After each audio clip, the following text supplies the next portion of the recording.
years from now, would you be willing to trade all the days from this day to that for one chance, just one chance, to come back here and tell our enemies that they may take our lives, but they'll never take our freedom?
Anti-Tyranny News Radio here on UCY.TV. Thank you for joining me this evening.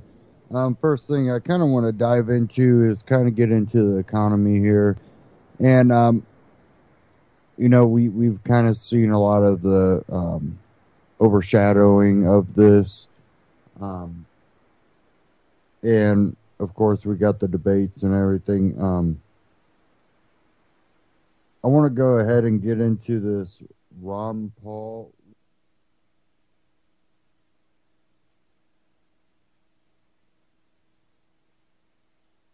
Okay, we should be good there. Sorry about that. Okay, now what I actually want to dive into, kind of recap a little of what I talked about last broadcast.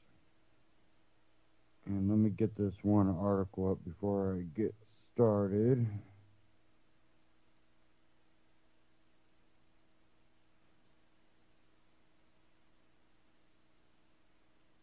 Okay.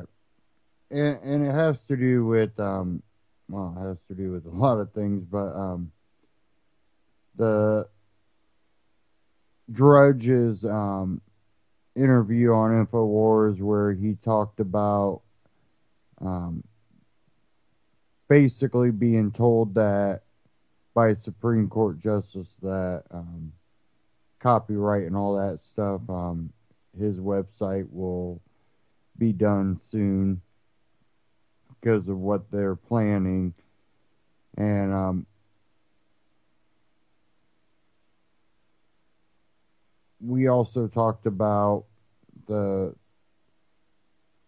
gentleman that decided to buy a patent to a drug, pharmaceutical titan, and raised the price on it from $13.50 a pill, $13.50 a pill to what was it?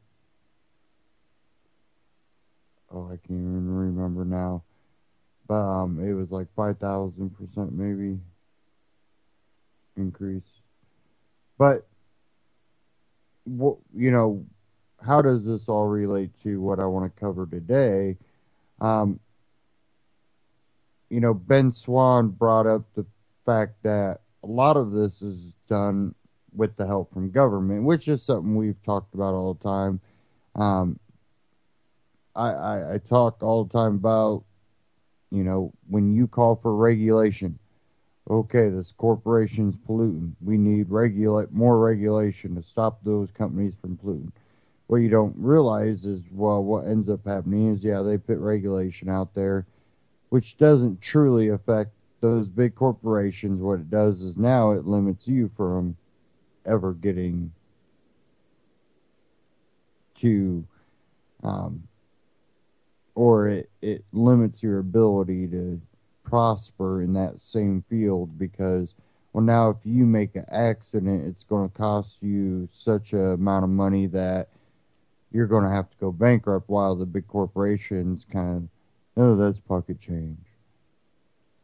Well, WikiLeaks released something. This is out of on Drudge, out of Independent, out of UK. WikiLeaks releases TPP chapter that it says would cost lives if adopted. WikiLeaks has released an intellectual property rights chapter of the controversial Trans-Pacific Partnership Agreement, which they claim contains rules and regulations that would have wide-ranging effects on internet services, medicines, publishers, civil liberties, and biological patents. The idea behind the TPP is free trade amongst the member states. It aims to lower trade barriers, create a common standard for intellectual property, enforce labor and environmental law standards, and promote economic growth. The agreement has come under severe criticism and scrutiny, however, for the policy of total secrecy during the years-long negotiations. Others have criticized the more stringent intellectual property laws it would introduce, which could extend copyright terms and mean harsher penalties for file sharers. WikiLeaks editor-in-chief, that's just a caption for a photo, sorry. A number of trade unions and economists such as Joseph Stiglitz have said the agreement serves the interest of the wealthiest and caters to the needs of corporations rather than the citizens of member nations. Concerns have also been raised over the effect it could have on the cost of medicines by extending the intellectual property rights of certain branded drugs. Delays in the development of cheaper generic versions of these drugs could ensue, potentially leading to poor people having to wait much longer than the wealthy to get access to the newest medicines. The chapter of these intellectual property issues has been leaked by WikiLeaks and is one of the more controversial chapters in the whole agreement. Peter Barduck, the program director at Public Citizens Global Access to Medicines, said that if the TPP is ratified, people in the Pacific Rim countries would have to live by the rules of this leaked text. The new monopoly rights for big pharmaceutical firms would compromise access to medicines in TPP countries. The TPP would cost lives. The document dated October 5th was apparently produced on the day it was announced that the 12 member states to the treaty have reached an agreement after 5.5 years of negotiations. The nations of Vietnam, Peru, Mexico, Malaysia, Japan, Canada, Australia, USA, Singapore, New Zealand, Chile, and Brunei are all prospective member states to the free trade agreement between them, representing over 40% of the world economy. Despite the leak, the final text of the TPP is reportedly being held until after the Canadian general election on October 19th. Go figure. While, as WikiLeaks says, there still needs to be a final legal scrub of the document before it is finished, negotiations on the document between signatories have now ended.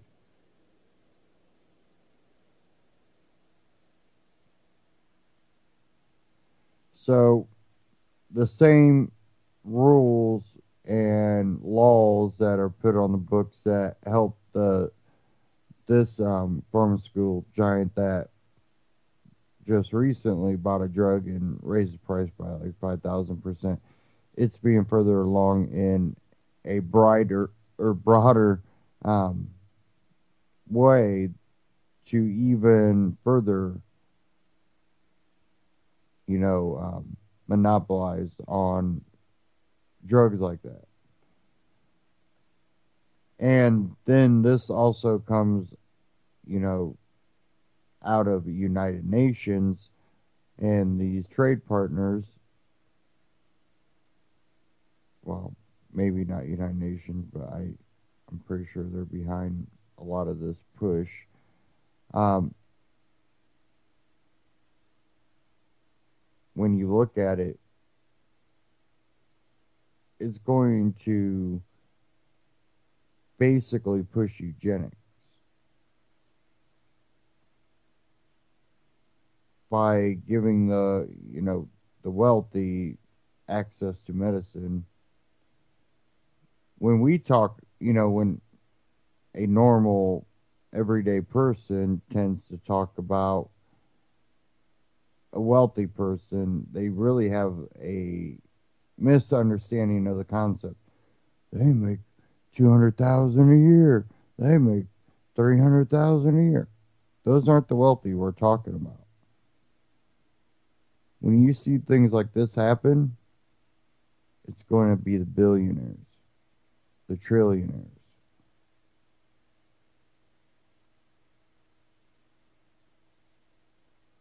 The actual wealthy people. That's how much the poor's been pushed back, that they can look at someone that makes 80,000 and call them rich.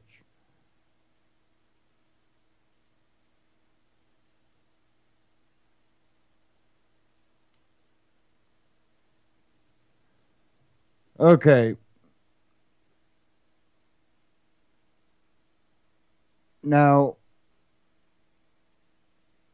give me a second again. I'm going to kind of move along here real quick.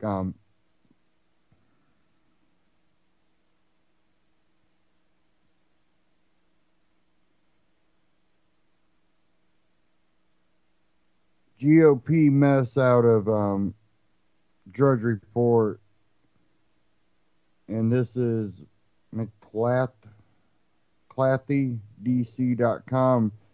GOP civil war rages as McCarthy falls. Representative Kevin McCarthy's startling decision to pull out of the race for Speaker of the House of Representatives was the latest vivid illustration of how today's Republican Party is barely divided between hardcore conservatives and pragmatists.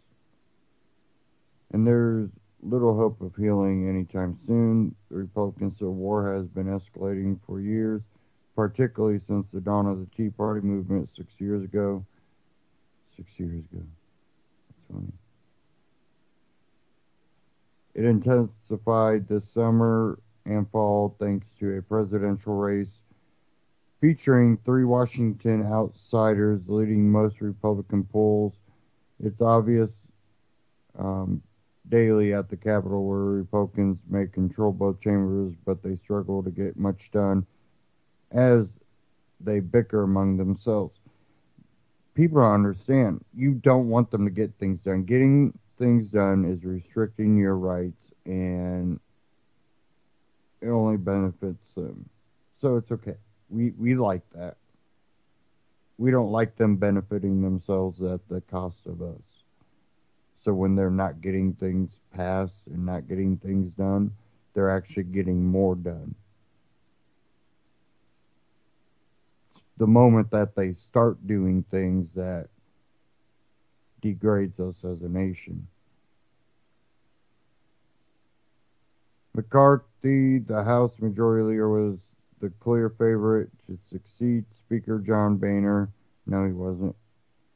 Only among the elite establishment in the Beltway.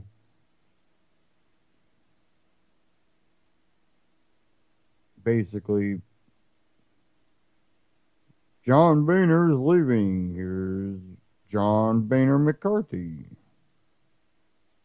It's nothing different. That's the problem. Um, but the California congressman was hardly a consensus choice.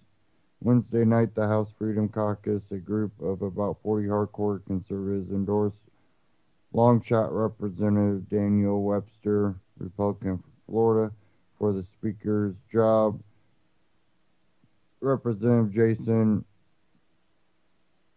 Chaffetz, Republican for Utah, mounted his own insurgent challenge as House Republicans emerged from their caucus Thursday after hearing McCarthy's decision. They were stunned, surely, and in some cases sad, seeing no end to the turmoil that rocked their party. The battles are being fought on two fronts. Republicans are bitterly divided over tactics, with one side demanding brinkmanship on certain issues, even if it means shutting down the government. Hell yeah. The other side wants to be more accommodating. We've accommodated. That's what's got us where we are today. Content with getting 80% or content with getting 80% of what they want. They don't get 80% of what they want when it comes to them being a representative. They get 80% of what they want in the sense that they are corrupt representatives that are actually benefiting friends and themselves. Thursday, the rebels were ascendant. People are so angry, so distrustful. We got to do something different than what we've been doing around here for 30 to 40, 50 years, said Representative Tim Usselkamp, or Hulskamp, Republican from Kansas. We've got to do something different than what we've been doing. Blah, blah, blah. The other battle is over what issues to spotlight. Hardcore conservatives want more attention to tougher immigration restrictions. Don't agree with that. Defunding Planned Parenthood. Yeah, I agree with that. And other social issues, not really, unless it's taking government out of it.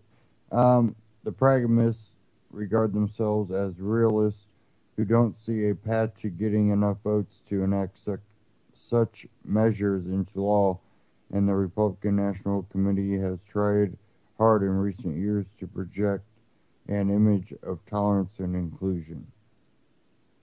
Senate Republican leader Mitch McConnell, Republican from Kentucky, like Boehner, the object of conservative scorn, made it clear that ending Planned Parenthood's federal money would go nowhere.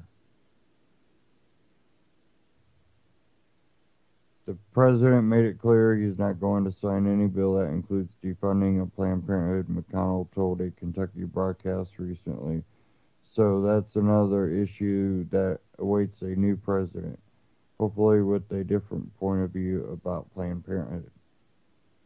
That kind of attitude only stiffened the Republican rebels, who firmly believe they've earned a mandate to take tough stands. The grassroots Tea Party movement was instrumental in winning Republican control of the House in 2010, and last year the mission got a new victory when Republicans took control of the Senate. Yet, to the all or nothing faction, little has changed. We keep winning elections, and then we keep getting leaders who don't do anything they promise, said Senator Ted Cruz. Republicans control 54 of the 100 Senate seats and have 247 out of 180 versus 188 House majority. Until now, perhaps hardcore conservatives and Washington outsiders were ecstatic over McCarthy's fall. Great, Kevin McCarthy drops out of Speaker race, tweeted Republican frontrunner Donald Trump. We need a really smart and really tough person to take over this very important job. The insurgents felt new energy from their march on other issues sure to become campaign trail flashpoints. You can read the rest of that there. Sorry.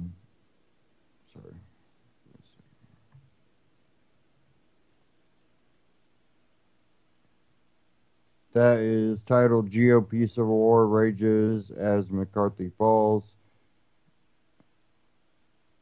And that's at mcclatchydc.com, mcclathydc.com. And I have a clip here, Ron Paul Liberty Report, Ron Paul on draft, Ron Paul for House Speaker rumors. And then we'll get to another one here, what he thinks about the House Speaker seat. This first one's just a short minute and a half clip. Of Congress to be the Speaker of the House, and there are some rumors going around that there's a draft Ron Paul movement. Yeah, I heard that. I think it's rather silly talk, but it's entertainment. I don't want to be part of the entertainment, but I'll tell you what. I saw something in the news yesterday. I believe it might have been on Drudge. The big announcement that might change anybody's mind that thinks I ought to be Speaker. It says Newt Gingrich is ready to serve.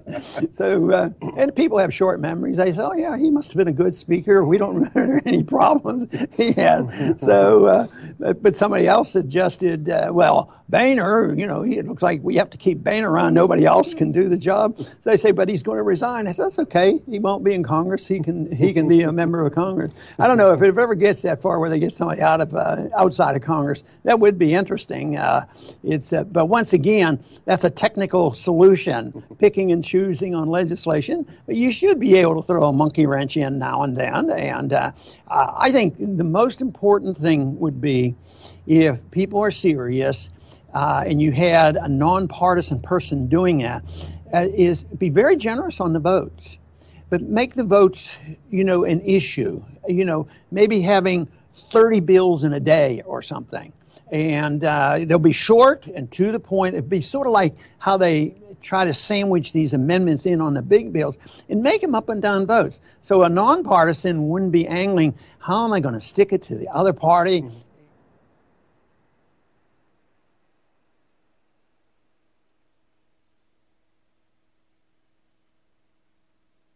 And here's the next clip.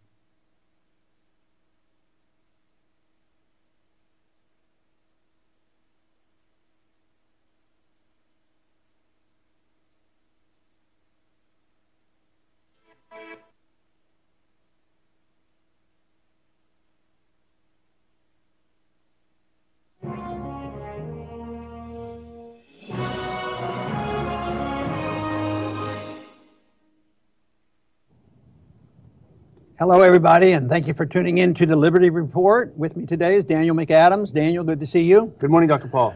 Well, the big news right now is, will the government get shut down because those clowns in Congress can't find somebody to lead them? So are you worried that the government is going to close down? How soon will you miss them?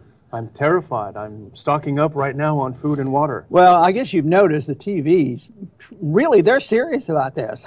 And all the pundits and the military people are saying, we have to do it. This is a tragedy. I mean, we'll lose our credit rating, and how will the soldiers get paid, and this sort of thing. They're really building it up.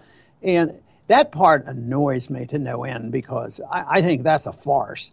When you think about our financial crisis of a few years back, the Fed was able to use about $15 trillion bailing out banks, foreign governments, foreign central banks, and the whole works, and government never slowed up.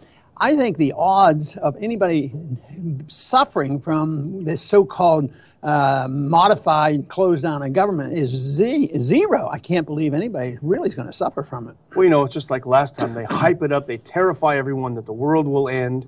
And then that's how they get the raising the debt ceiling. Whatever they really want, that's how they get. The same is going to be true this time. Well, even the official deficit, when they don't have the limit raised, you find out that the real debt is about $250 billion higher than the debt limit. So they go on and on. They always have ways to get around it. But there's too many black budgets and too much ability for the, the Fed to bail out whomever they like. So I think that's one thing this is used for. But the other thing that bothers me about this whole thing, they don't have a speaker, and why is this occurring? And once again, the liberal bias in the media is saying, well, this is terrible. They're frightened that government will be closed down. And then they'll say it's only because the fiscal conservatives won't compromise. Well, why is it that the burden is 100% on the fiscal conservatives who don't want to budge, and they argue the case, and rightfully so, that they were elected to do this. And from our viewpoint, most of them aren't really cutting the way we would like, but the media puts the blame on these fiscal conservatives willing to close down the government, and in order to keep the world going around, we have to make sure that there is no breakup on this and that there's more spending. So what will that be the solution there? And anybody that understands fiscal affairs and monetary affairs should be very concerned that government continues. So I think these individuals who are in an unusual place where they can make people stop and think about what is the purpose of government, should we be spending this much, they're doing everybody a favor. And I think because there's so much activity on this, I think they're a little bit, frightened that government's going to lose credibility, which they are and should. And that's why the media frames it. I was looking earlier, the media frames it the hardcore conservatives versus the pragmatists. But you look at actual spending, and there really are very few. If hardcore conservative means fiscal conservative, you could probably count them on one hand. And we have a few friends there that recognize that the military budget is bloated. Yeah. But in this budget proposal, they want to get rid of the austerity, so-called austerity of sequestration. And they want to eliminate there. And Boehner and Pelosi wanted to do that. So that would mean more money spent in the military. And if we were serious that we have a spending problem, yes, there should be work to compromise, not compromise, but work together. Why shouldn't the fiscal conservatives work with some progressive Democrats and say, hey, look, why don't we start off by stopping building weapons like the F-35 or something? There are places to do that, but there's no intent to do that. But I think that it's almost a smokescreen. It's serious, and there isn't a speaker, and they're fussing around. But that's sort of a smokescreen to hide, any effort to cut back on spending. Well, here's how they did it. For example, For example, just in the National Defense Authorization Act this past week, here's how they did it to get around this so-called sequestration, which instead of growing like this, grows like this, the defense budget. They simply put a ton of money in a special warfighting budget that's off the books. Right. So they'll hide a big chunk of money here. But when it comes to spending on useless activities, they haven't pulled back at all. You remember last year they authorized $500 million to train Syrian rebels. And we got about 5 guys out of that. Well, this year they're going to double down and do $600 million for the same project. No, what are you going to get? 7 fighters then? And another $700 million to train in Iraq, the Iraqi army. How's that worked out after all these years? See, my argument is, you mentioned one way they circumvent that and they get the money there, and that's sort of on the books if you search for it. But I think it's even worse than that. I think that, say, the activities can be paid by foreign governments, and they can pay the CIA and provide havens for the CIA. And how could they get money? Well, they can get it through the banking system. They can get it through the Federal Reserve, and all this stuff can be financed, and they do, And they also were expressing deep concern about the Ex-Im Bank. The world would collapse, and if the Ex-Im Bank doesn't subsidize interest rates. But how can you subsidize interest rates when they're 0 or 1%? It's this kind of stuff. But it's, once again, it's control and manipulation. But there is a true impasse on picking the next guy. But I don't know if this is any more exciting or much different than I was there, when Gingrich was booted, and he had a tough period of time there, and they finally agreed on a new speaker who lasted one day. He had some background problem, and there's some rumors and insinuations that might be going on now, but I think it's even much deeper than that. I think the country knows, and many members of Congress know, that they have to at least appease those who think that we have a financial crisis ahead and we should cut back, but there's no intent to do it. They don't really want to cut, but they're at an impasse. How do you satisfy the people who really want to cut and the people who don't want to cut, but they're not getting the support from the people because evidently, 40 or 50 guys in there are standing up. If they weren't getting support, they wouldn't be in office, and I think this is a result of at least a token effort by the Tea Party movement to cut back. But that's a different story than picking a guy to get up there and wave the wand and tell people what legislation they can look at. This is the big picture. They don't know how to manage it. It isn't just managing Congress, day-to-day operation. It's how do they manage this monster? The size of government and the efforts in our foreign policy, the management of our monetary policy. I just gave a recent talk, and I talked about the end of an era. And I think the era is ending. And this is sort of symbolic of the era ending, where they're at an impasse, and they don't have a solution. So they narrow down. The media loves it, narrows it down.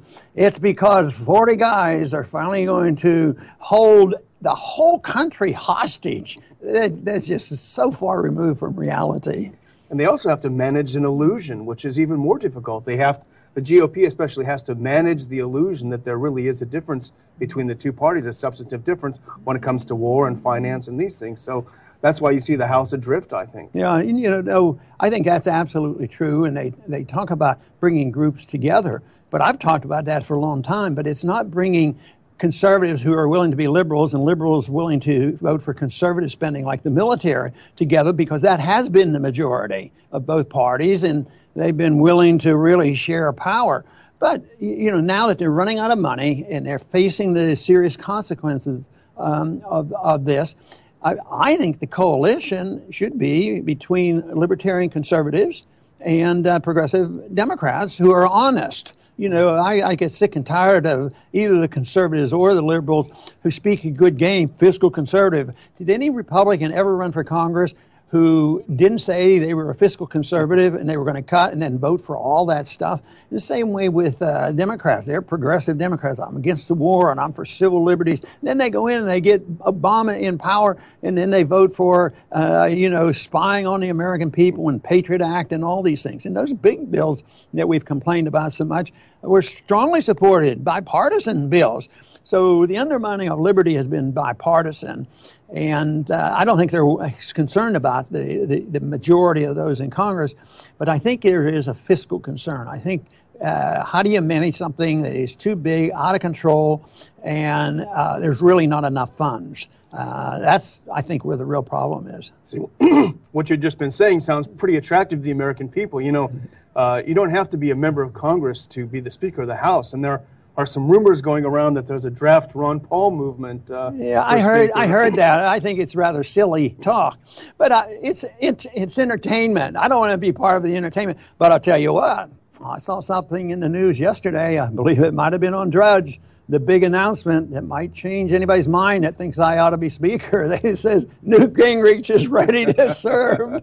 So, and people have short memories. They say, "Oh yeah, he must have been a good Speaker. We don't remember any problems he had." So, but somebody else suggested, Boehner, it looks like we have to keep Boehner around. Nobody else can do the job. So they say, but he's going to resign. I said, that's okay. He won't be in Congress. He can be a member of Congress. I don't know if it ever gets that far where they get somebody outside of Congress. That would be interesting. But once again, that's a technical solution, picking and choosing on legislation. But you should be able to throw a monkey wrench in now and then. And I think the most important thing would be if people are serious and you had a nonpartisan person doing that, is be very generous on the votes. But make the votes, an issue, maybe having 30 bills in a day or something. And they'll be short and to the point. It'd be sort of like how they try to sandwich these amendments in on the big bills and make them up and down votes. So a nonpartisan wouldn't be angling, how am I going to stick it to the other party? And they just think it's a disaster. A party in Washington never wants to lose, the party in charge never wants to lose a significant vote on a passage. And they will keep it open. One night we were there until 3 a.m. on that blood on the floor. on the prescription drug program, and finally they got it passed. They had to pass, and they weren't going to give up. So that's not going to be the ultimate solution. The ultimate solution for this problem that we face as a nation is for a new generation, including the remnant of those who believe in the free enterprise system and believe in the Constitution, is that what should the role of government be? Should it be that we should have this runaway welfare spending? Should it be that our government can snoop on us and spy on us and lie to us and put us in jail, though if we even hint of lying to the government? But the government's allowed to lie to us, put us into wars. And is that the purpose of a government in a free society? We have to first ask the question before we can get the answer. We do everything along the way, whether it's having good members in Congress or whether you prod and push the speaker in certain ways, that all can be helpful. But ultimately, this problem cannot be solved until we ask the question. But the question will be asked because we're rushing toward that major collision with reality. Certainly in the monetary financial area, we can't allow this continuation of just printing money. And now the printing of money is done totally in secret and it's passed out in secret. So there's a lot that can be done. But when we ask the question, what should the role of government be? Very simply for me is get out of the way, protect liberty. Don't tell people how to run their lives, and don't tell people how to spend their money, and don't tell other countries how they ought to run their country. Our goal then should be to set a good standard to the point where others would look to us and want to emulate us. That, to me, would be a much better role for government. And we had hints of that in our early history, but we have forgotten about it. And the last 100 years has been very negative. I'm hoping that this next 100 years will do a lot better. I want to thank everybody for tuning in today to the Liberty Report, and please come back soon.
Okay, I should be back on now.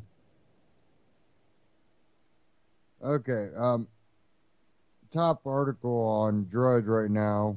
Ryan reconsiders run.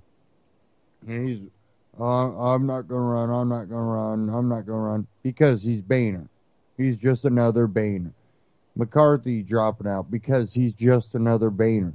The problem is the people that are pushing Boehner out are not going to allow just another person that does the same crap as Boehner to pop in. They go, oh, Paul Ryan's different in these ways. Bull. Basically, voting for Democrat or Republicans like asking what foot you want kicking you in your butt. You want the left foot or the right foot kicking you in your butt? And,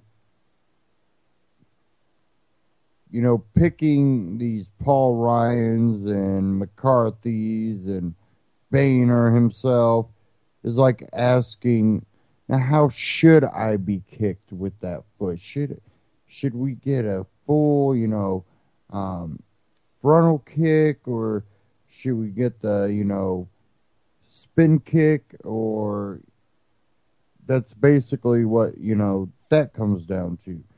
We don't really have anybody, I believe, that's stepping up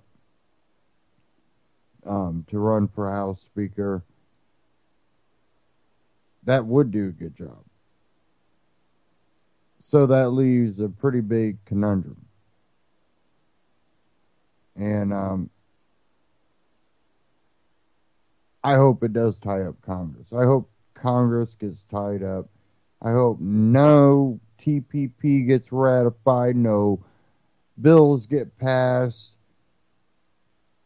I don't want to see Congress do a damn thing until they start repealing all these laws and regulations that prevent the everyday person from getting by. And, a lot of this BS, we should help the little guy. Don't give me no help the little guy. Repeal this BS that prevents the little guy from prospering and benefits these, corporations that, we can violate that law because we can afford $6,000. Shoot, we can afford that $10,000 fine. While little tiny mom and pop stores are, $10,000. Well, Ma, I think we're going to have to shut down the store.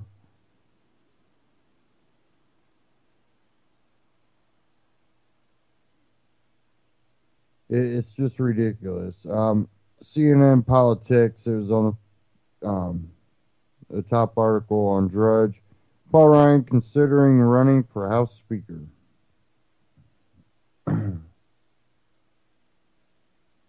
And it's actually a video, and I don't think I'm going to go ahead and play that.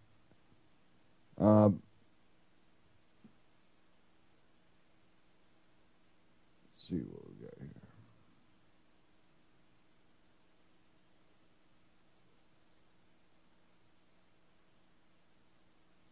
Well, it's not going to give me the actual article that I was looking for. But Paul Ryan, he was one of those at the very beginning Tea Party has started supporting, going, we think he's kind of Tea Party type, and quickly found out he wasn't, and completely abandoned him. And do you think he's not going to get the same pressure that McCarthy and Boehner got? I don't believe so. And we might get back into politics here in a little bit. I do want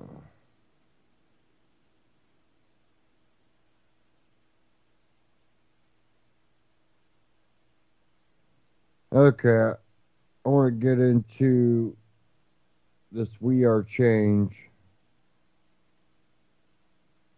Give me a second while I try to get this up. There it goes.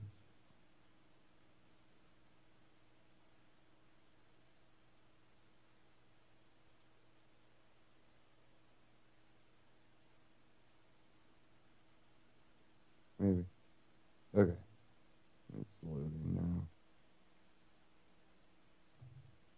But,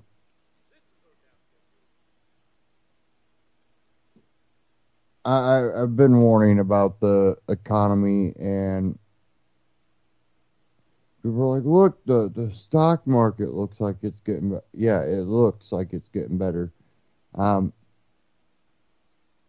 It's pretty evident now that the stock market doesn't indicate how the economy's doing, and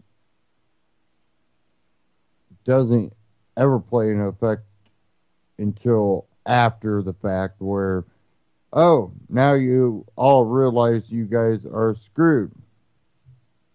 Damn, too bad we already cashed out. A lot of people that cash out too are politicians that are allowed to insider trade because, well, they're allowed to trade and they pass laws that affect it. Um, they write themselves outlaws all the time, just like Obamacare. Now let me go ahead and cue this up here. Luke Radowski, We Are Change. Transforecaster predicts more economic troubles and war. We Are Change on YouTube. Subscribe to the channel.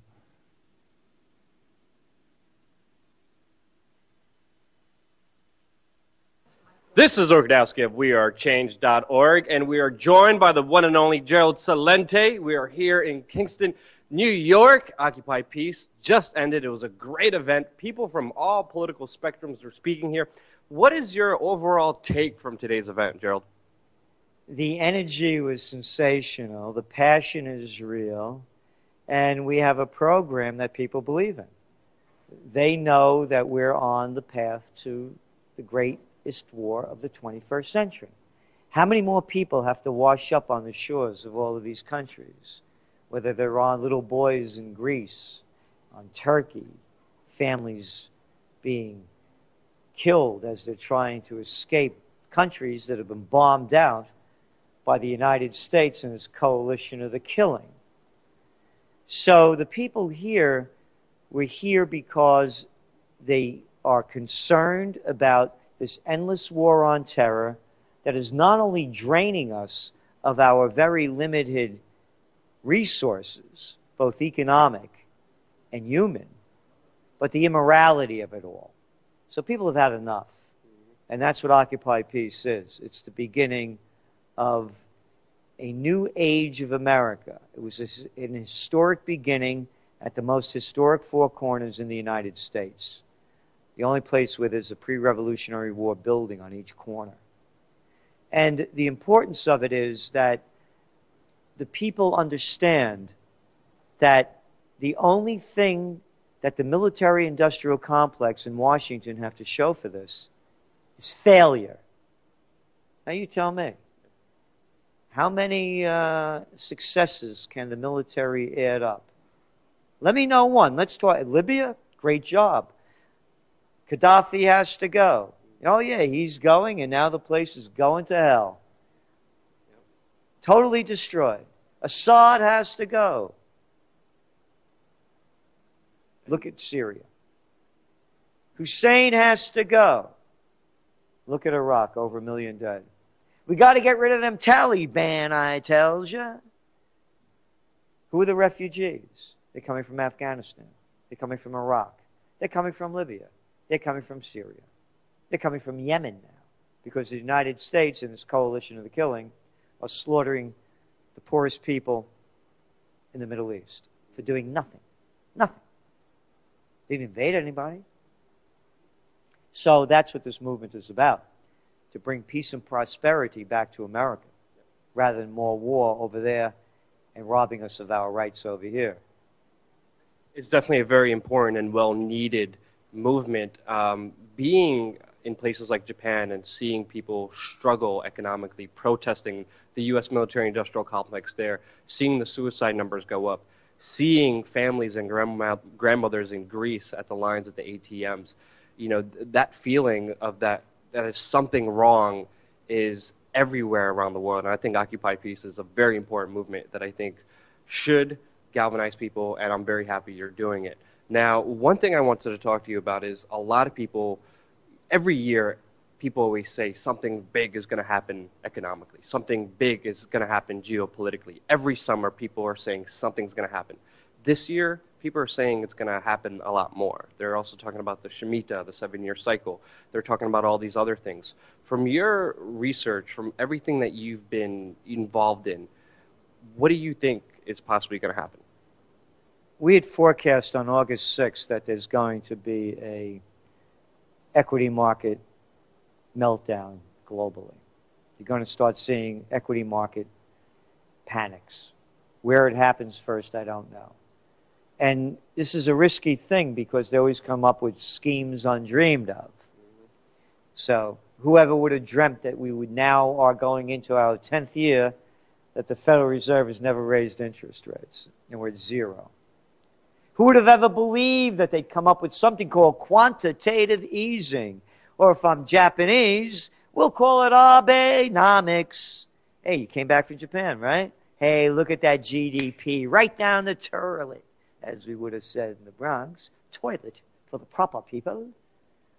After all of that Abenomics, all of that quantitative easing, that in ratio to U.S. GDP is 3 times greater. Hey, but look at that Nikkei index. Really neat, right? Up over 80%. That's all of this cheap money scheme. So you don't know what the criminals in charge will do to keep their gambling habit healthy. So they'll keep stealing your money any way they can and give it any name they want. So, but we still believe with all of that manipulation, before the end of the year, it's sayonara. We already saw a little hit from China and how it affected our markets, and understanding how the big players got out before it actually got low, how the whole thing's pretty much just a Ponzi scheme on Wall Street, and how the whole game is rigged against everyone else except for the very few, except for the very elites. Now, in these kind of extreme times, people will look for extreme answers. I think this is why maybe Trump and Bernie Sanders are kind of the two more front-running presidential candidates, both extremes on either dichotomy. What do you think of the presidential election as it's shaping out to be now, and what do you think of those two candidates? It's the presidential reality show. That's what we called it back in our spring issue of the Trends Journal, and that was before Donald Trump got into it. And now we have a reality show champion. What I like about Trump is that he's shaking things up. What I dislike, and he is who he is, what I dislike about Sanders, he's a fraud. I voted against the Iraq War. You did, huh? You did. And you voted to fund the all of the Afghan wars, all of the budgets, all the Iraq wars. Hey, you love what they did to Gaddafi, don't you, huh, Bernie? Did you get off on that one?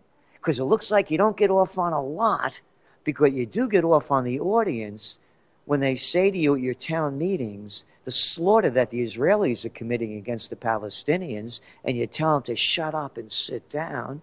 And what are you, a little baby that's been paid for by APEC? It's not Bernie Sanders, it's bullshit Sanders. BS is the perfect initial for him. So he's a fraud. Anybody to me, anybody that votes for Republican or Democrats are accomplices to murder and to thievery. How much more of our money do they have to steal? The names are too big to fail. Bailouts, loan guarantees, tax breaks, before you call a thief a thief. And how many more people do the Republicans and Democrats have to kill before you call them murderers? So everybody hanging on to their little sick dream that the crazy person they believe in is better than the other crazy person they don't believe in, they're as out of their mind as the psychopaths and sociopaths that they vote for. So when you look and listen to all of the presidential candidates, they're all war hawks. Not a peep about peace. Not a peep about peace. Not a peep about peace. That is definitely right. And thank you so much for that just breakdown, because I find a lot of people are swayed either in the Trump or Bernie Sanders direction, but don't really take a step outside and take a bigger picture. And you're great at not only telling people what the picture is, but what the picture is going to be in the future. Do you have any other predictions or anything that you're forecasting happening this year? What I'm most concerned about is a terrorist strike, be it false flag or real. You can't keep killing people all over the world and not them wanting to get even with you. As again, they call it blowback, but it's more than that. It's, bombing back, bullets back. As we used to say in the Bronx, payback's a bitch. You're going to screw with people, they're going to get even with you. So whether it's false flag or real, all you have to do is have one major terror strike. People's mind will be off the economy. Bop, never think about it again. Gone. They won't hear you. All they'll be doing is tying yellow ribbons around everything that doesn't move and waving flags, and we got to get them over there before they come over here. To remind people that are too young to know about this, when I was a young man, a Vietnam age, draft age, so you become cannon fodder, They used to say, if we don't stop those commies over there in Vietnam like dominoes, they're going to keep falling. And before you know it, they'll be falling on the shores of California. So it's the same kind of stupid psychology. That kind of emotional manipulation that they use to bring out fear in order to get what they want, that problem, reaction, solution. I thank you so much for breaking things down for me. Definitely check out Occupy Peace and Joe Sonalete's Trends Forecasters. Incredible breakdown. Thank you so much. Is there anything else you want to say? Tie a yellow ribbon. You know what that's from? No. It's from a song. Tie a yellow ribbon round the old. The guy was getting out of jail. He tied a yellow ribbon to welcome him out of jail. And everybody made up this whole other thing about it. And then, of course, to help us occupy peace by going to our website, occupypeace.us. It's not .com, it's .us, us, United States. And it's not about me, and it's not about you. It's about us. So do what you can to help us occupy peace with donations, suggestions, and actions. Because if we don't, I believe in Einstein's analysis of the Third World War. He said, I don't know how it will be fought, but the fourth will be fought with sticks and stones. Very well said. Thank you so much. We are Change. We are change.org, and we are Change on YouTube. Subscribe to the channel. Check it out. And, that's one of the most important things to remember, too, that if we decide to blow off in some war with the top countries, we have weapons now that we didn't see any sign of until towards the end of World War II and the end of World War II. And we started realizing the capacity of the death toll that could be caused by these literally wiping out the world, or 90% of it. And if we get into another one that's a physical world war, like you said, the fourth would be fought with sticks and stones. All of our economic problems are really linked to government interference. The Federal Reserve, a private-owned bank, is in control of our money supply. The interest rate, they basically charge us for our own money. Therefore, we're paying every time we have to print it. We're constantly at war, where we have a federal government that's involved in social issues that it has no place in social issues. Communities are supposed to deal with their social issues, and every state's supposed to be a testing ground for ideas. And only time the government is to intervene is when those states are being unconstitutional. They are disobeying the Bill of Rights. Instead, the Fed tends to step in to abridge those Bill of Rights.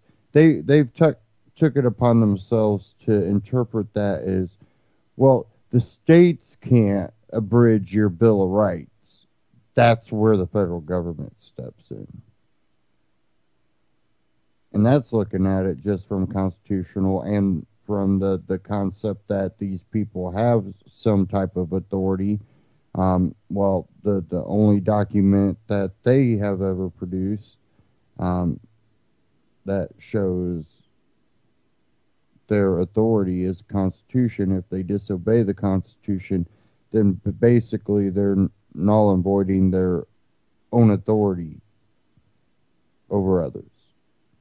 Then it just becomes a ob- um, oligarchy, and that's exactly what we have. And look at everything surrounding Hillary.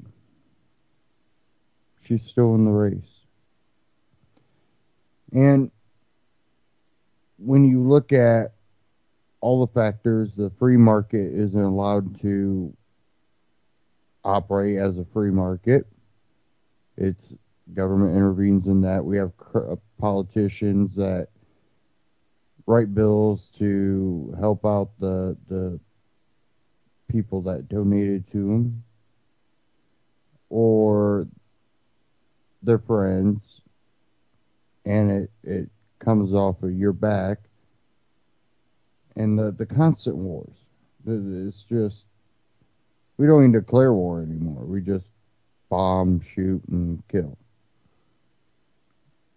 And then go, why are they mad at us? We freed them. We might have freed some of them to their God.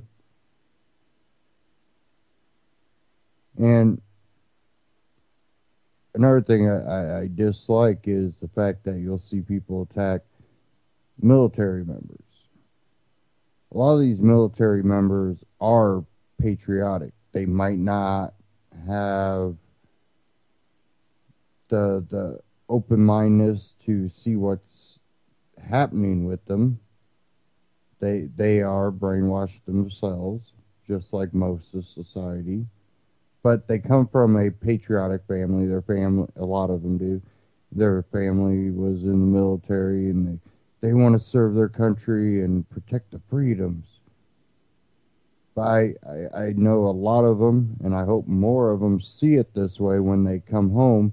And a lot of people like to say almost all these soldiers have PTSD, and a lot of them do have legitimate PTSD. A lot of them, too, you know, you do so many tours, you're barely back at home, you barely get a experience anything to come back home, take your wife and your kid to the zoo and barbecue out one weekend, and you're back. And the years that these soldiers are doing, they're coming back to a country that has been completely altered. You know, these soldiers come back and there's these race wars going on all over. Shootings, you know, quote unquote mass shootings, are going all over the media all the time. You would make you think that just shootings are up, people are just shooting everybody, and it's not the case. You got a president that says, well, your guns need taken away. Going, why people are shooting people? You want to take my gun away?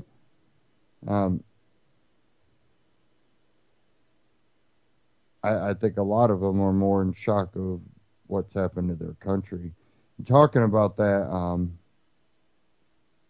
let me try to find this article here.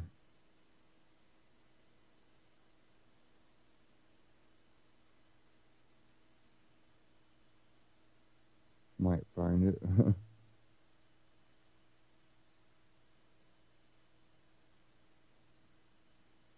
Right here. Washington Times, armed guards protect Senate Democrats as they demand new gun control laws.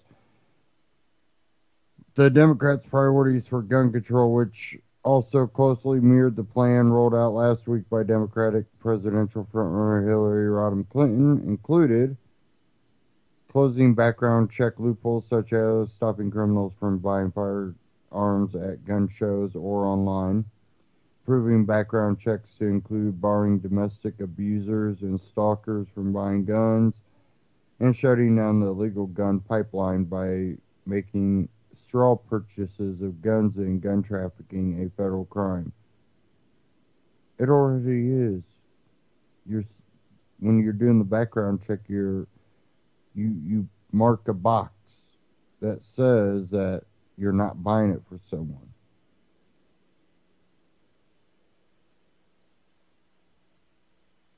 The victims and their families deserve better than a Congress that shrugs its shoulders and waited for the next tragedy, said Senator Ron Wyden from Oregon, Democrat. They deserve action, as they have armed guards protecting them. And a lot of these, Secret Service and private companies sign disclosure agreements that keep them from talking about anything they hear or see. And a lot of them, well, they got cushy jobs. Why the hell are they going to actually tell the truth? They're not going to be whistleblowers. They got cushy jobs, and plus they probably fear whistleblowing, probably not only in my career but my life possibly. And talking kind of about the Clinton there, Google Sneak. This from QZ.com. The stealthy Eric Schmidt startup that's working to put Hillary Clinton in the White House. An under-the-radar startup funded by billionaire Eric Schmidt has become a major technology vendor for Hillary Clinton's presidential campaign, underscoring the bonds between Silicon Valley and the Democratic politics. The groundwork, according to Democratic campaign operative and technologist, is part of efforts by Schmidt, the executive chairman of Google parent company Alphabet, to ensure that Clinton has the engineering talent needed to win the election, and it is one of a series of quiet investments by Schmidt that recognize how modern political campaigns are run, with data analysis, analytics, and digital outreach as vital ingredients that allow candidates to find, court, and churn out critical voter blocks. But campaigns lacking stock options and long-term job security find it hard to attract the elite engineering talent that Facebook, Google, and countless startups rely on. That's also part of the problem that Schmidt on the groundwork are helping Clinton team solve. The groundwork is one of the Clinton campaign's biggest vendors, billing it for more than $177,000 in the second quarter of 2015, according to federal filings. Yet many political operatives know little about it. Its website consists entirely of a gray on black triangle logo that suggests the digital roots of change, while also looking vaguely like the Illuminati symbol. We're not trying to obfuscate anything.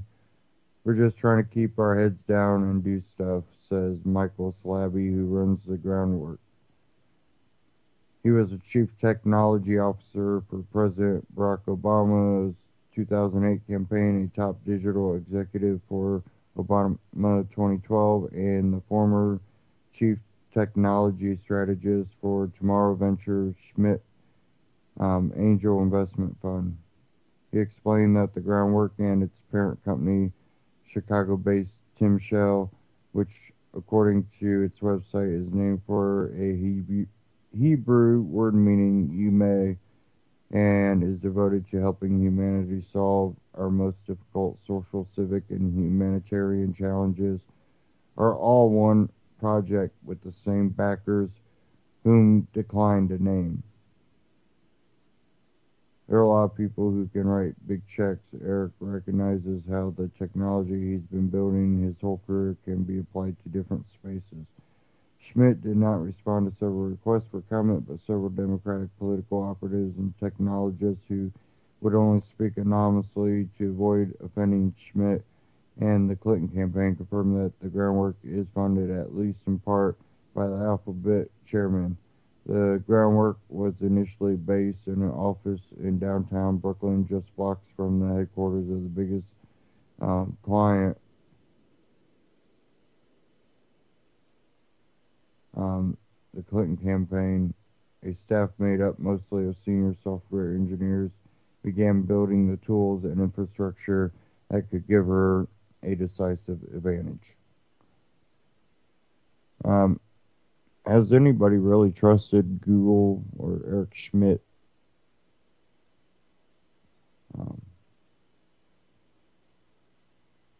Really, really fishy things that constantly go on with them.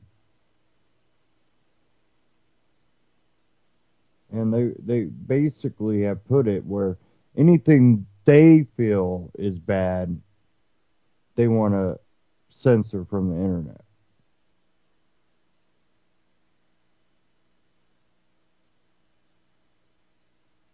So I really don't see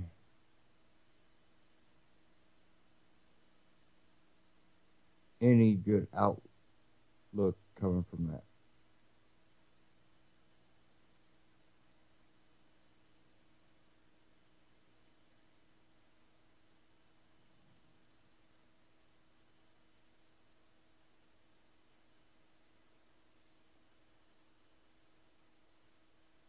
Okay, give me a second here.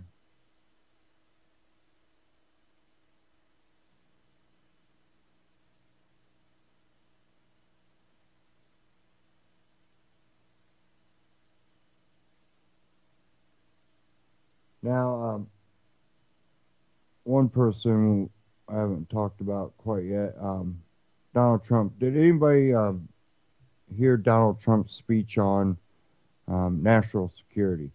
You know, this is one thing that just, you know, he's exactly the same as any other politician, any other elitist. And like I said, I really think he has fascism in his ideology. He might not know it, but some of the rhetoric that he spouts really is awkward. Next News Network put out a clip, Donald Trump's speech on national security. That's the first one that popped up here for me. I'm going to go ahead and play this clip here.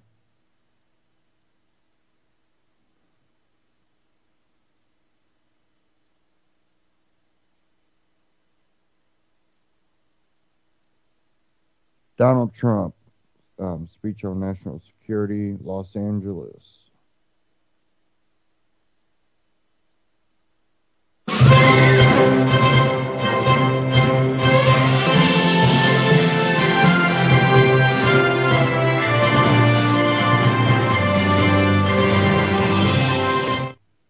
Please help me welcome Mr. Donald J.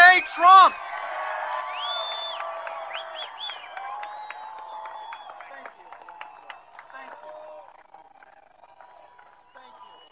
Ladies and gentlemen, Mr. Donald Trump.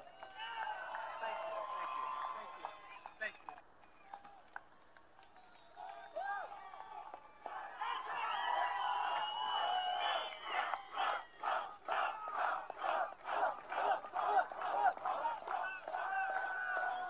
Thank you so much. Boy, oh boy, I didn't expect that. You know, Joel and the group called and they said, would you come over and speak? I'm here for a certain reason. You know, it's called Tomorrow Night. So I got here and they asked a couple of days ago, would it be possible to come over and say a few words? An endorsement from your group with so many veterans, hundreds of thousands of veterans. I really appreciate that, Joel. I did not expect it. I didn't expect it. I didn't ask for it. I will say this, I am with the veterans 100%. They're our greatest people. They're being treated terribly. Not only the number of deaths, which are obviously, that's tantamount, that's what's going on is incredible. But as of 2 weeks ago on Wednesday, the vets had the longest wait in the history of the Veterans Administration You go in and see a doctor, you wait for days, and it's not going to happen. Not going to happen. If I win, believe me, it's not going to happen. And one of the things I thought I'd do, and I'd stress so strongly, the veterans hospitals, obviously, they have problems. They're not properly run. And when you have to wait long hours and long days, and then in some cases have the doctor say, I'm sorry, I'm going on vacation, believe me, it doesn't get much worse than that. So we're going to create a whole new system. We're going to take this system apart. And if they're not doing the job, the veterans are going to go to private doctors, private hospitals, public hospitals. And we're going to reimburse those doctors and those hospitals. And you're going to get the greatest service of any veterans in any country because you deserve it. And that's going to be broken down into something that's going to be very special. Right now, and you know it, we have illegal immigrants that are treated better by far than our veterans. That's not going to happen anymore. It's not going to happen. So, Joel, I just really appreciate it. So unexpected. To be here is an honor. They don't build ships like this anymore, folks, you know? We don't do them this way anymore. I actually said, what about recommissioning? Look at this thing. The largest guns in the world, most powerful guns. I learned a lot about the Iowa. By the way, Iowa is a great place for a lot of reasons. You know? We have been treated so well in the state of Iowa. It's been incredible. Number one on the polls, and we love those people. They're great. So this is a great ship. Hawkeye, he goes. This is a great ship, and that's a great state. I just want to say that we're going to come out with some plans in a very short time. We're going to be building up our military. We're going to make our military so big and so strong and so great.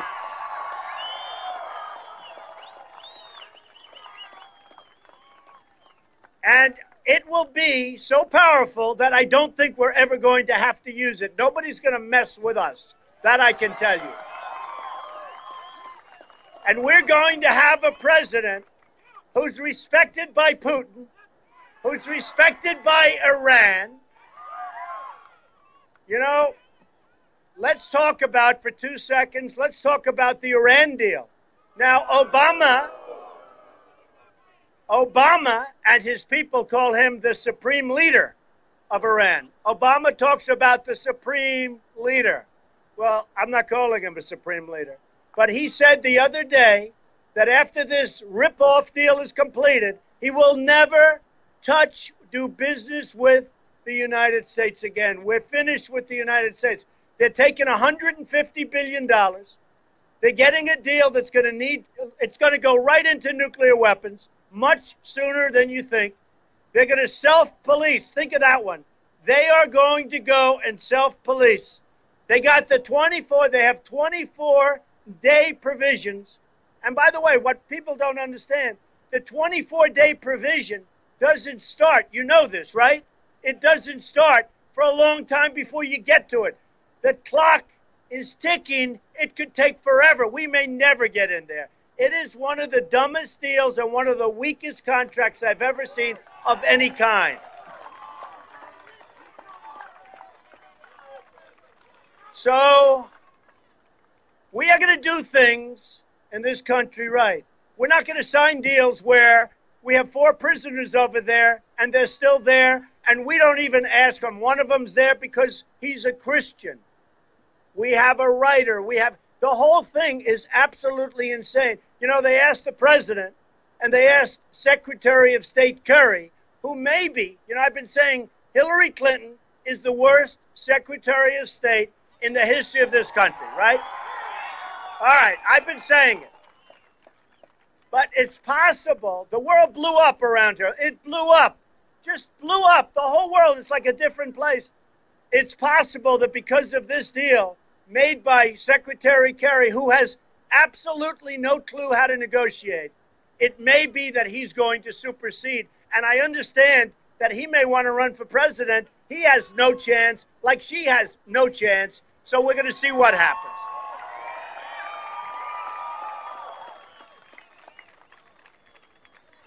We have many problems in our country.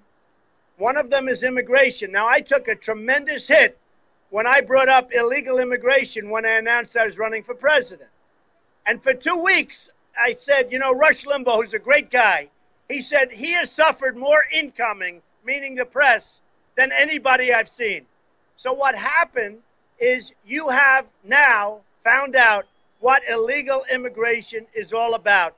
And I am so happy that I'm the one that brought it to the fore, because believe me, it's a big problem.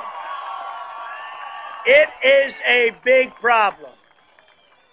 So you remember, for about 2 weeks, I said, boy, this is tougher than I thought running for president. And then you found out there's tremendous crime. There's tremendous drugs pouring across the border. Tremendous, beyond going to Chicago, going to New York, going to L.A., going all over our country.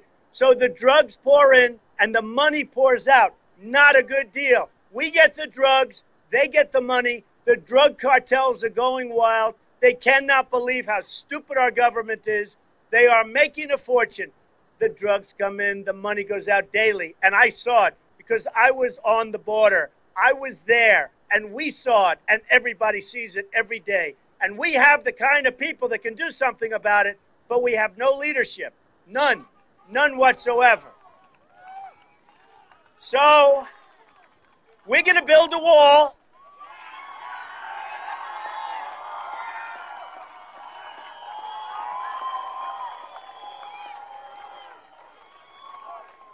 And Mexico's going to pay for the wall. Believe me. You know, a lot of politicians have said, oh, they're not going to pay. He must be. They don't know anything about it. They never read the art of the deal, first of all. So here's the story.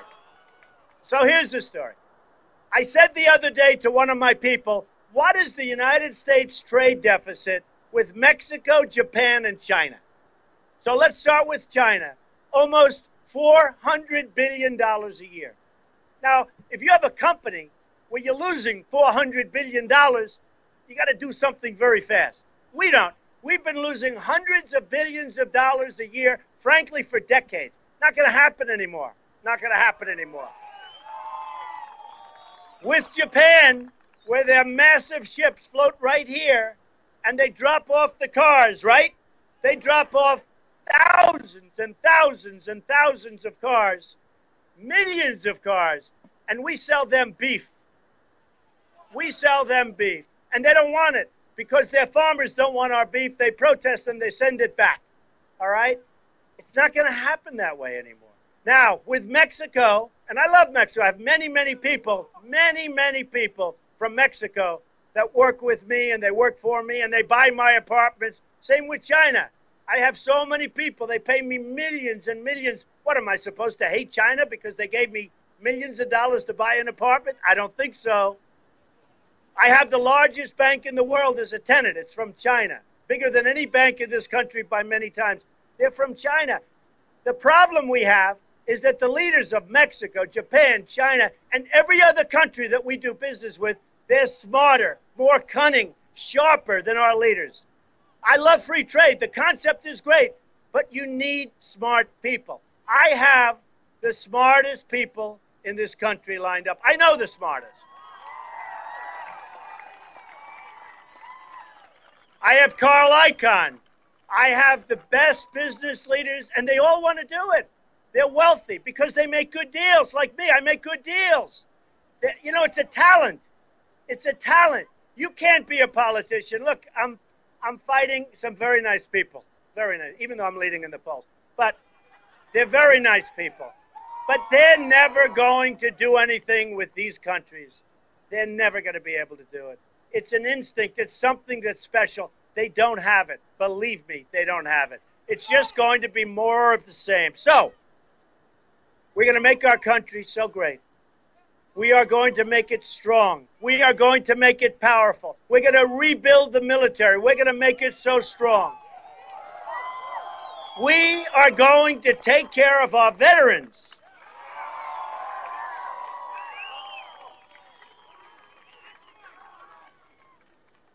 And in the end, I want you people to look around and look at each other because this is going to be a special day.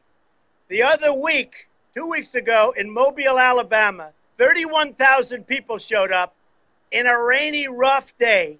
31,000 people came to see us speak, and we're talking about making America great again. Last night in Dallas, at the American Airlines Center, 20,000 people, the basketball arena of the Mavericks. 20,000 people showed up, and I want to tell you, it was a love fest. Everybody, there wasn't, think of it, 20,000 people, there wasn't one heckler in the whole room. I kept saying, there's got to be one. I've had it with my moderate to severe plaque psoriasis. Heckler in the whole room. I kept saying, there's got to be one. There was a word, 2 words that used to be used a lot, called silent majority. They stopped using them. The silent majority, believe me, is back. And I think we can use it somewhat differently. I don't think we have to call it a silent majority anymore, because they're not silent. People are not silent. They're disgusted with our incompetent politicians. They're disgusted with the people that are giving our country away. They're disgusted when they tell the Border Patrol agents, who are good people and can do the job. They're disgusted when they're allowed to, people just walk right in front of them, and they're standing there helpless, and people just pour into the country. They're disgusted when a woman who's 9 months pregnant walks across the border, has a baby, and you have to take care of that baby for the next 85 years. They're disgusted by what's happening to our country, and you're going to look around, you're going to remember who the people are that are here, because we're doing something special. This is a movement. We're going to make our country great again. Believe me, we will make our country great again. I love you all. Thank you very much. I love you. And that speech and footage and clip was brought to us by the Next News Network on YouTube. And, you know, at the end right there when he's talking about illegal immigration. Now, you know, under the system we have money stolen from us under this, you know, threat of being jailed and your property be taken from you with guys with guns, called it tax. It's supposed to be voluntary, and well, it's not. And then you have property tax, and you have, you know, tax on everything you buy. So,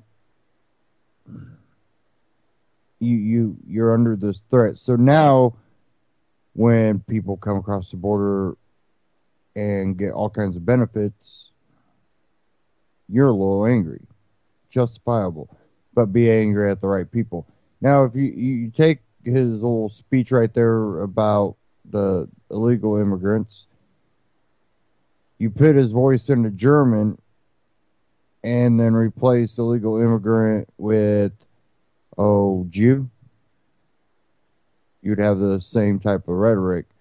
And I think it's dangerous rhetoric when you start closing your border, when you start closing yourself in. The problem isn't that we need to close ourselves in. It's a problem that through government, our face that's put out there to the rest of the world is one that the government has made. It's not the face of the American people. You know, if we can trade with the country, if you can do business with people, you would probably do business with people. And people go, well, you know, I don't want to do business with. Okay, you don't have to. But you have the freedom to, well, you don't have that with government. You don't have that with the world government, United Nations. and sanctions and NATO, and we have a situation where we have people that close you off while they get to run around the world. That's where the issue lies, I believe, and we have to be careful with what rhetoric we go along with and accept in our ideology. We have to really kind of think outside of just what is flashed across, your screen or your radio, and you have to critically think things. Okay. Here's a article by Steve Watson out of InfoWars. Majority of Americans think government has too much power. 6 in 10 want to see feds reined in. 6 in 10 Americans believe that the federal government has grown too powerful, according to new findings in Gallup. The survey discovered that 60% of voters think the government has too much authority, a figure that marks a joint record high and which has been more or less the same for the past 3 years. It is a 9% increase on findings from 2009, the first year of Obama's presidency, highlighting that mistrust in government is on the rise. Only 1/3 of Americans have no problem with the amount of power the government has, while 7% believe the government doesn't have enough power. A more telling finding to emerge from the survey is that Democrats, independents, moderates, and self-described liberals have grown much more wary of government power since Obama took office. Another interesting finding is that 20% more black voters now express a concern about federal power compared to those who did at the beginning of Obama's presidency. A total of 48% of black voters say the government now has too much power compared to an average of 28% during Obama's first term. The finding dovetail with a record number of Americans now viewing Congress as corrupt and trust in government hitting all-time low. And again, that was Infowars.com. And says here, we have a little chart here from Gallup. First term, 2009 to 2012. Democrats, 24%, Republicans, 81%, Independents, 59%. And this is comparing Americans' views on federal power in Obama's 2 terms, percentage who think the federal government has too much power. So 24% of Democrats, 81% of Republicans, 59% of Independents. Then it breaks it down. Conservatives, 79%, moderates, 44%, and liberals, 24%. Blacks, 28%, Hispanics, 40%, and whites, 58%. And then we move to second term, 2013 to 2015. Democrats went from 24 to 37. Republicans went down 1% from 81 to 80. Independents went from 59 to 64. Conservatives, 79 to 77. Moderates, 44 to 57. Liberals, 24% to 37. Blacks went from 28 to 48. Hispanics, 40 to 44. Whites, 58 to 65. And you know what amazes me is that the conservatives and the Republicans, the Republicans went down 1%. Moderates went from 44 to 57, but conservatives went from 79 to 77. And that's kind of a reflection, I believe, a lot of times more on the establishment, status quo Republicans. That when it's not going their way, then they want to use government for their means.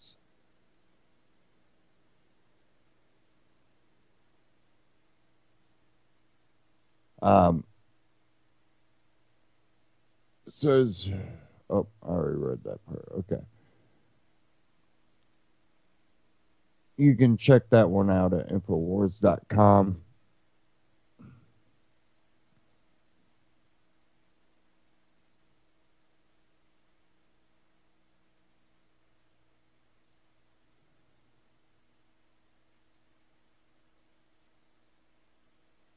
Give me a second here.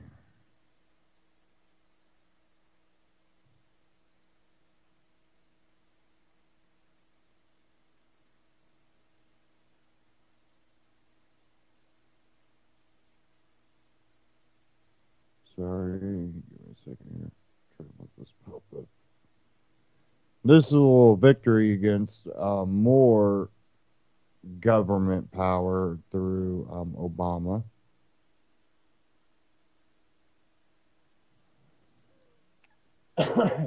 TruthTheMedia.com.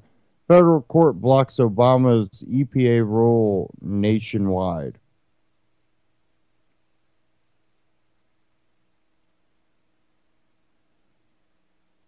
Says here, on Friday, the U.S. Circuit Court of Appeals for a Sixth Circuit based in Cincinnati issued a nationwide stay blocking the Obama administration's highly controversial waters of the United States rule set forth by the EPA.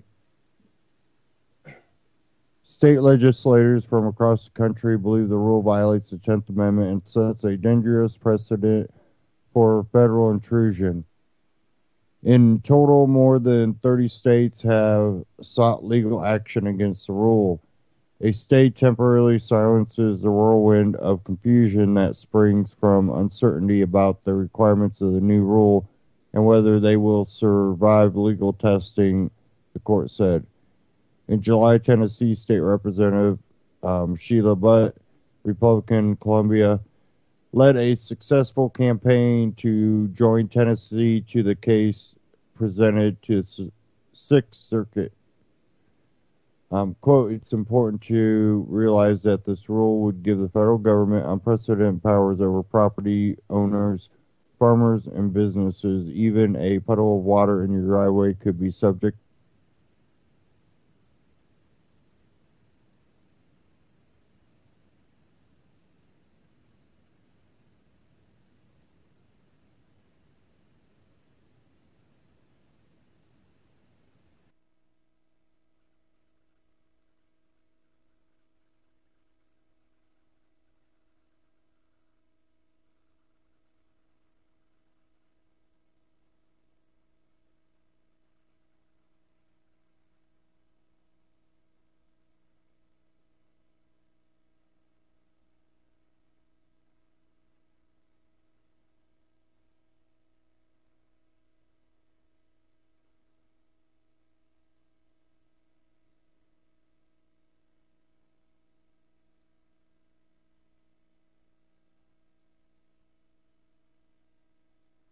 Okay, I should be back again. Second time I lost connection.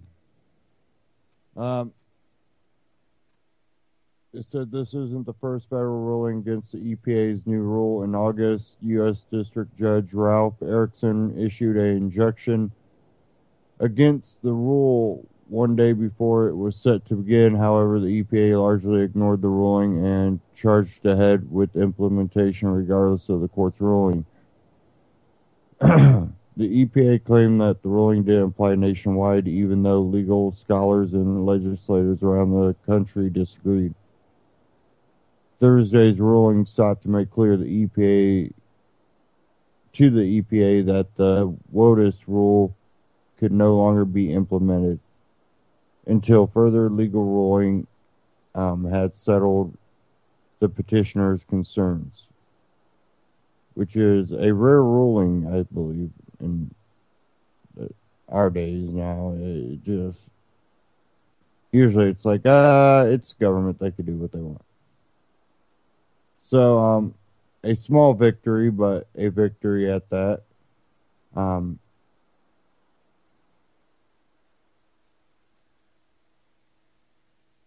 It's really crazy to watch a lot of this. A lot of it has ties to the United Nations Agenda 21. You start seeing it through all of these environmental things that get pushed, and of course they're trying to use the EPA to make up regulations that aren't law but regulations, and expect people to just go ahead and enforce it.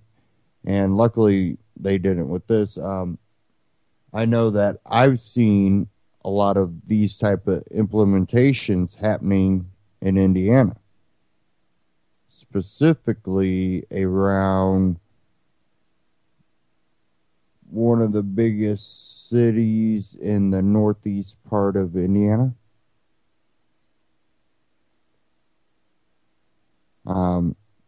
And from what I heard too, it's happening somewhere around the biggest city in central Indiana. And these two cities are signed on to a agreement that's linked to United Nations and this environmental BS, and basically they're just putting up signs saying these are watersheds and that's wetlands, and even though you've been doing stuff with that property, well, it's wetlands and you're no longer allowed to do anything with that property. You can't put soil down, you can't cut down that tree. It's ridiculous. So we need more judges that are willing to actually take this on. Again, that was truthandmedia.com.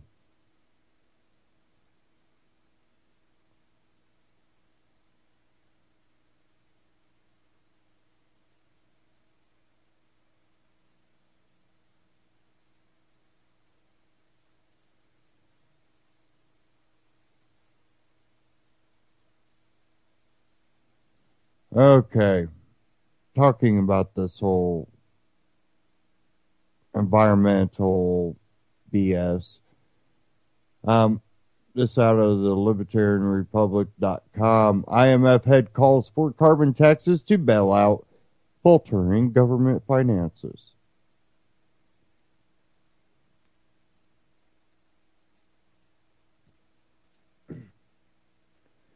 Says here the head of the IMF recently called for countries.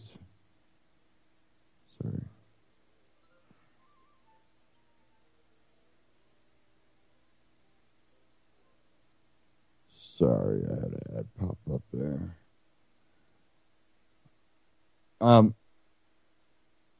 Call for countries to start taxing carbon dioxide emissions to finance struggling governments. Quote, it's just the right moment to introduce carbon taxes, unquote, IMF's managing director, Christine Lagarde, said at a conference. Need to put what day this took place because finance ministers are looking for revenues. Lagarde doubled down on her remarks by tweeting that if we chicken out on climate change, we will all turn to chicken. We will be fried, grilled, and roasted. The IMF head's remarks come about a month before United Nations delegates are set to meet in Paris. So, taxing people on their emissions to pay for debt of a country somehow prevents climate change. What the flying? Says here the IMF head's remarks come about a month before United Nations delegates are set to meet in Paris. At the United Nations Climate Change Summit, delegates are expected to hash out a treaty to cut global carbon dioxide emissions, one of the key goals of the Obama administration. The progressive blog Think Progress claims that Lagarde's call for carbon taxes could represent a tipping point in the global warming economic debate. Yet, only 4 nations, Ireland, Sweden, Chile, and Finland, currently place a direct tax on carbon dioxide. No nation taxes emissions at the levels deemed necessary to substantially mitigate climate change by the Intergovernmental Panel on Climate Change. So, taking money from people stops climate change. Bullshit. Oh my gosh. I feel like reading this, I'm like, they really just think you are a complete idiot. Yeah, pay taxes because that'll stop climate change. No, one, if it's one thing to believe in climate. I believe in climate change. I think climate's always changed. I think it has before humans set foot on this world. And guess what? There's proof out there. Hey, look, a drought. Hey, look, a ice age. Hey, look, a drought. Hey, look, a ice age. Flooding. Oh, look, this used to be an ocean, and now it's a desert. Duh.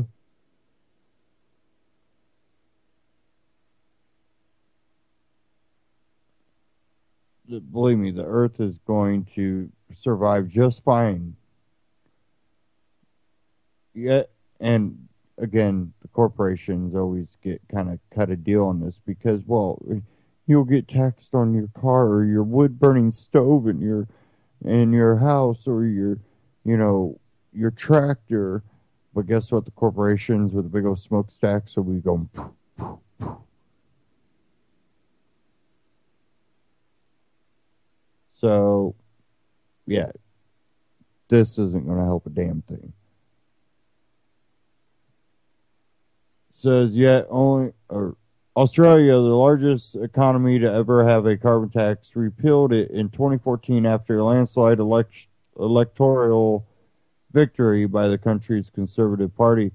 The Conservative coalition moved quickly to get rid of the unpopular tax and other laws put in place by Australia's ousted left-wing government.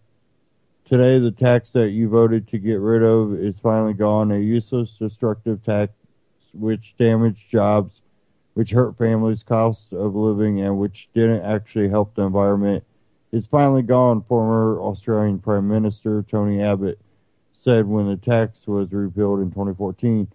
Carbon tax critics have also pointed out its regressive nature, arguing it would disproportionately harm the poorest members of society who spend a much higher percentage of their household budget on energy.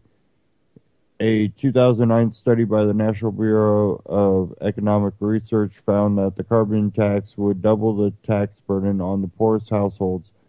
A tax on all man-made greenhouse gas emissions would make a tax burden of the poorest households 3 times greater than the richest households, according to the study. There's also a substantial body of research that suggests taxing carbon dioxide would have no meaningful impact on global warming, the whole point of the tax. The Libertarian Cato Institute even created an interactive calculator to show just how much reducing carbon dioxide emissions, whether it's through taxation or cap and trade, would impact predicted global temperature rise. Cato's calculator suggests that Lagarde's proposal would have practically no impact on global warming. And that's at thelibertarianrepublic.com. Again, governments do nothing to help the poor, only benefit themselves. How many thousands of years of this repeating, and these empires be created, they fall, everybody gets crapped on,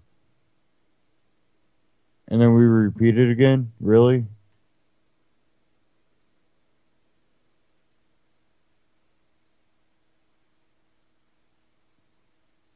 Next time it falls, let it fall and leave it fail. Come on. And of course, it looks like Facebook is back to its old self. And this one's from Kit Daniels, and there's a video. But Facebook reportedly censoring anti-TPP posts, which I'm sure there's a lot of that put into that, environmentalism put into that too. So don't be surprised with that. Facebook is reportedly censoring an article critical of the TPP. Within the first 30 minutes of its publication on Infowars.com, the article entitled TPP to Kill Thousands by Expanding Monopoly Power to Drug Companies would constantly hit around 50 shares on the embedded Facebook counter, but then the counter would drop dramatically as shown in these videos. This occurred several times over a 30-minute period, and an investigation by IT staff found nothing unusual that could be interfering with the counter. Facebook was similarly censoring anti-GMO article back in July. We've seen thousands of reports regarding the censorship of content by Facebook and others regarding the TPP, Monsanto, and similar topics. Anthony Gucciardi said regarding the censored article, the bottom line here is that this article was being blocked across numerous platforms under the guise of a security threat when we know full well that these sites are perfectly safe. The social media giant was also suppressing an article exposing the Pope Kid incident in which Amnesty activists staged a PR stunt involving Pope Francis to promote illegal immigration. Not long after, Facebook CEO Mike Zuckerberg was caught discussing the censorship of anti-migrant posts with German Chancellor Angela Merkel. After being asked about Facebook's efforts to curtail speech, Zuckerberg said, "We need to do some work," confirming he'd already started looking at ways to hinder comments in opposition to Merkel's immigration stance. Michael Thelen reported. The most recent article, apparently censored by Facebook, revealed how the TPP gives signatory countries the ability to grant pharmaceuticals 3 years of market exclusivity for new uses of cold medicines, preventing cheaper generic drugs from competing. For example, the drug Zidovudin was first discovered as an effective cancer treatment in 1964, and years later, in 1987, it was also found to be effective against HIV, and under the TPP, it would be illegal for generic drug makers to compete with the decades-old Vizuducane in the HIV market for at least 3 years. So the person that holds the name brand would have that. Generics could only be sold for cancer for 3 years. Even though they already make it and sell it for cancer, they couldn't use a generic for the same purpose. Now how does that make sense? Oh, it doesn't.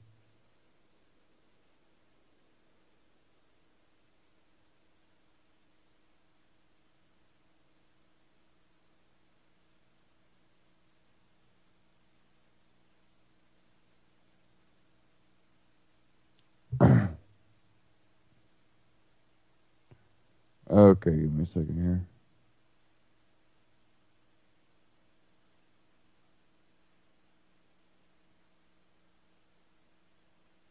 And before we leave, when people go, you just need to be able to pay your debt.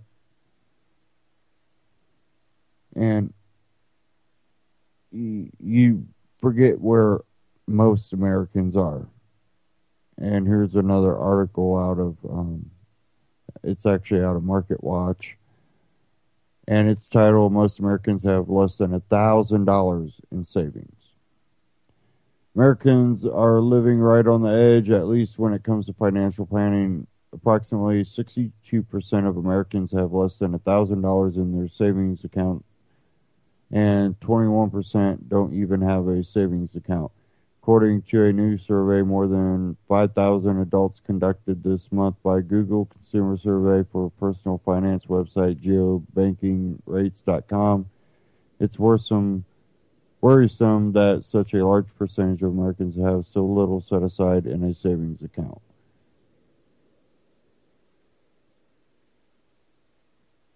Says Cameron Huddleston, a personal finance analyst for the site.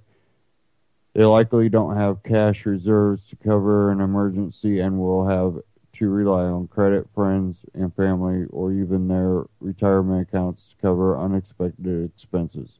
This is supported by a similar survey of 1,000 adults carried out earlier this year by personal finance site Bankrate.com, which also found that 62% of Americans have no energy savings for things such as a $1,000 emergency room visit or a $500 car repair.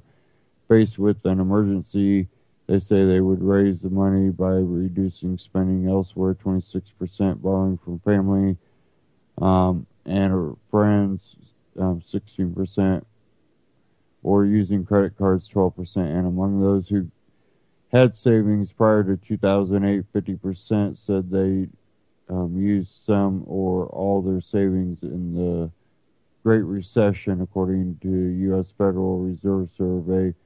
Over 4,000 adults released last year.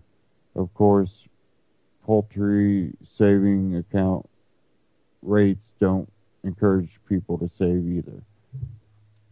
Well, after 2008, most people that were working a job that they made money, they were able to save back. They went out without a job for a while. Unemployment ran out. They got a job. They're making half of what they were. I know a lot of people that they were well-paying job. They were working full-time, full benefits. Now they're part-time at Walmart. What the hell is that? Just because there are jobs out there, but not as many, and all these people that got laid off fighting for the few jobs in that field that pay that amount, or in even another field that their experience will allow them to prosper in that field. There's just so many people fighting for it. And even if you have a talent in another field, there's people that were laid off that were already in that field that are fresh in it. Walmart. Part-time here, part-time there. Some even full-time there and a part-time job just to come close to what they were making before, not even making that. I'm like, just looking around and watching these people, and it's like, this is becoming, feeling like slave labor. But we're at the end of the broadcast. I want to thank you all for tuning in. Stay tuned here on UCY.TV for all the great broadcasts coming up after this. And I'll catch you next week. Don't forget to check out UCY.TV and click the UCY support tab. Help support this network that gives hosts like me and others here a platform to voice our opinion and spread the news. And when you're going about your day, just remember, you have to be the one to live free, because no one's going to live it for you. Take care. Have a great weekend.